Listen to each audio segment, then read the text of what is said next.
मनुष्य जीवन के हानि और लाभ क्या हैं? पारमार्थिक लाभ ही यथार्थ लाभ है और पारमार्थिक हानि ही यथार्थ हानि है।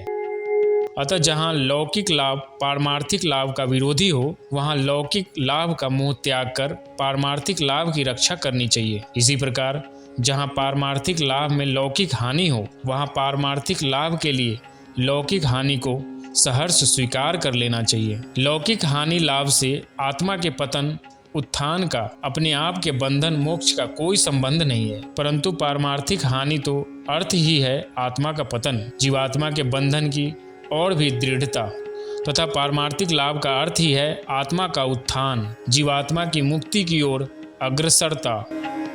एक आदमी के पास बहुत धन है, बड़ी उसकी प्रतिष्ठा है, जमीन मकान है, पुत्र पौत्र है, पद अधिकार प्राप्त है, वह सब प्रकार से संपन्न है, लौकिक लाभ उसके चारों ओर व्याप्त हैं, परंतु इसके बदले में उसका मन काम क्रोध से, मद अभिमान से, तृष्णा लोभ से, द्वेष हिंसा से, वैर विरोध से, मोह ममता से भर गया है और वह ईश्वर को भूलकर केवल विषय भोगों की प्राप्ति, रक्षा और भोग के लिए सदैव चिंतित और निषिद्ध आचरण में रत है, तो उसका उपयुक्त लौकिक लाभ उसके किसी काम का नहीं होगा। मरते ही समस्त प्राणी पदार्थों से संबंध टूट जाएगा, सबसे नाता टूट जाएगा और उसे बाध्य होकर नरक काल में दग्ध होना, नारकीय यातना भोगना और फिर बुरी बुरी दुखदायिनी योनियों में भटकना पड़ेगा। इस प्रकार उसका जीवात्मा वह पतन के गर्त में गिर जाएगा।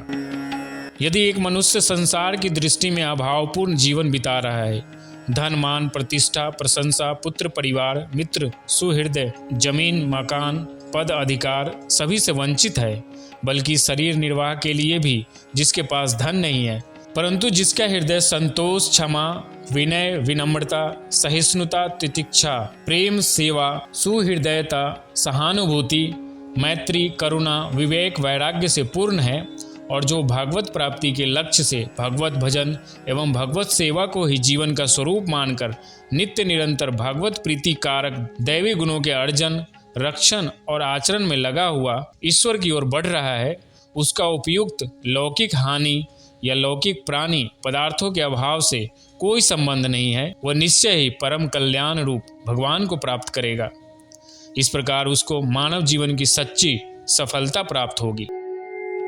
मनुष्य योनि भागवत प्राप्ति रूप महान पारमार्थिक लाभ के लिए ही प्राप्त हुई है। भगवान की बड़ी कृपा से यह साधन धाम मानव शरीर मिला है। इसको केवल इसी महान कार्य की साधना में लगाना यथार्थ मानवता है। यदि मानव शरीर का उपयोग भोग कामना और भोगों के भोग में किया जाए तो वह उसका दुरुपयोग ही है, और यदि भोगों के लिए दुर्गुण दुर्विचारों का आश्रय लेकर दूषित कर्म किए जाएं, तब तो मानव जीवन का महान दुरुपयोग है, क्योंकि मानव जीवन में किए हुए कर्मों का फल ही जीव को अनंत लोकों तथा अनंत योनियों में विविध प्रकार से भोगना पड़ता है।